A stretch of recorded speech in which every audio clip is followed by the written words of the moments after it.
Qui travaille avec le feu, travaille avec le diable, disait un dicton populaire. Le charron, tout comme le forgeron, inspire à la fois crainte et respect.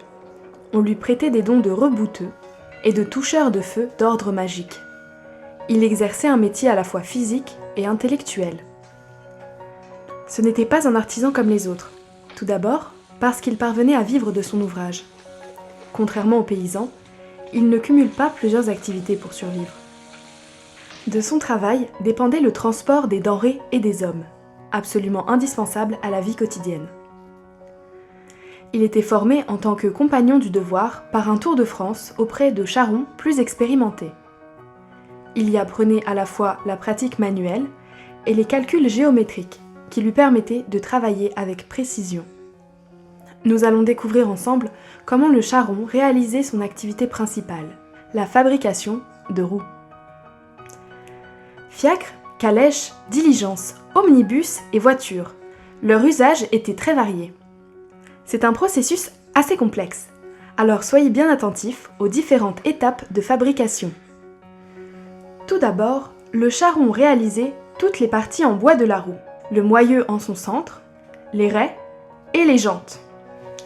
Pour une roue équilibrée, il était d'usage de compter 2 raies par jante. Il utilisait des ciseaux à bois pour les parties convexes, un bédane pour le dégorgement profond et une gouge à bout pointu pour les parties concaves. Le moyeu était creusé pour que l'on puisse y faire passer la barre de l'essieu qui réunit les 2 roues. Comme le sabotier, le charron utilisait une tarière et des cuillères à bois pour le creuser. Enfin, tout autour du moyeu, il creusait des mortaises destinées à accueillir les raies de la roue. Les raies, eux, étaient polies avec une plane et un racloir en acier. Les jantes étaient fabriquées en bois de chêne pour sa solidité et à l'aide d'un gabarit tel que ceux que vous pouvez voir au mur. Elles étaient découpées à la scie dans le sens des veines du bois pour éviter tout risque d'éclatement lorsque la roue supporterait une charge.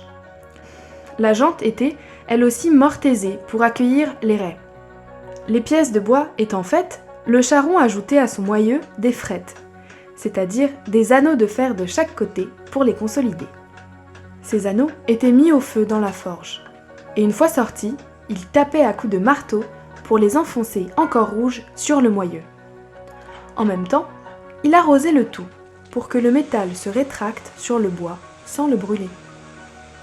Désormais, il fallait assembler ces différentes pièces de bois. Vous vous rendrez bientôt compte que la roue est constituée comme un puzzle. Tout est calculé à l'avance pour y trouver sa place. Le moyeu était mis à bouillir pendant 2 heures afin d'assouplir le bois. Les raies, qui doivent entrer dans les mortaises du moyeu, ont toute une patte plus large que la mortaise elle-même. Le charron devait donc frapper fort pour enfoncer les raies et se dépêcher avant que le moyeu ne refroidisse. On appelle l'autre extrémité des raies les broches. Les broches qui, elles, étaient sciées en leur centre pour entrer plus facilement dans la mortaise de la jante. Cette fois-ci, il enfonçait les broches progressivement dans les jantes en faisant tourner la roue au fur et à mesure, pour s'assurer qu'elle soit toute enfoncée avec la même profondeur. Attention, il ne le faisait pas au hasard. Le charron donnait aux raies une légère inclination en biais, mesurée à l'aide d'un grand compas. Ainsi, la roue était légèrement bombée d'un côté et creusée de l'autre, comme un bouclier. Cela lui donnait une meilleure résistance au chaos des chemins. La prochaine étape, c'était le bandage, à savoir le cerclage de la roue en métal. Pour mesurer la longueur de celle-ci, le charron faisait une marque à la craie sur la roue, puis la faisait rouler sur une barre de métal. Une fois la marque revenue à son point de départ, le diamètre approximatif était donné. Il pouvait donc couper la barre. Pour la couper, il fallait la faire chauffer à blanc, puis la poser sur l'enclume, où on utilisait une tranche qui, comme son nom l'indique, tranchait. Tant que le fer était encore chaud, on pouvait le cintrer dans la cintreuse qui arrondit le métal.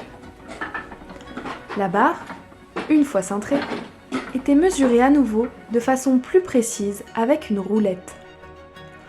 Enfin, il n'y avait plus qu'à chauffer les 2 extrémités du bandage pour les souder dans la refouleuse. Cette machine permet de tenir le métal chaud coincé dans ses mâchoires et d'en rapprocher les 2 bouts. Le charron devait ensuite taper dessus pour aplatir la soudure. Nous sommes presque arrivés au bout de ce long processus. Le charron perçait le bandage à l'aide d'une perceuse à métal telle que celle que vous pouvez voir devant la forge. Elle est dotée de nombreux rouages pour donner de l'inertie supplémentaire au mouvement. Il ne restait plus qu'à attendre un jour de beau temps. Le jour venu, le charron allumait un grand feu à l'extérieur. Il y mettait à chauffer les bandages qu'il avait préparés pour ces différents trous, afin qu'ils se dilatent. C'est une étape que l'on appelle l'embattage. Une fois à température, le bandage était sorti du brasier à l'aide de grandes pinces, puis entré de force autour de la roue. La famille ou les compagnons du charron l'aidaient alors à asperger le tout pour que la roue ne brûle pas et que le bandage se rétracte autour.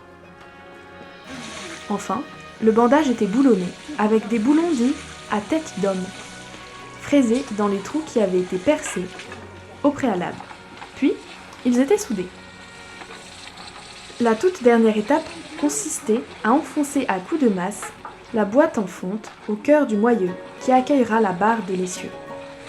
Tous les outils présents ici appartenaient au père Faure, charron et forgeron du siècle dernier. Son atelier faisait 65 mètres carrés et se situait au pont du Châtelet, entre Oliergues et Ambert. Nous vous en proposons un schéma qui rendra plus justice à la logique du métier que la disposition que vous voyez là. Il réparait toutes sortes d'outils agricoles à la forge et remplaçait parfois le maréchal Ferrand. Nous remercions sa descendance pour le don très bien documenté qu'ils en ont fait.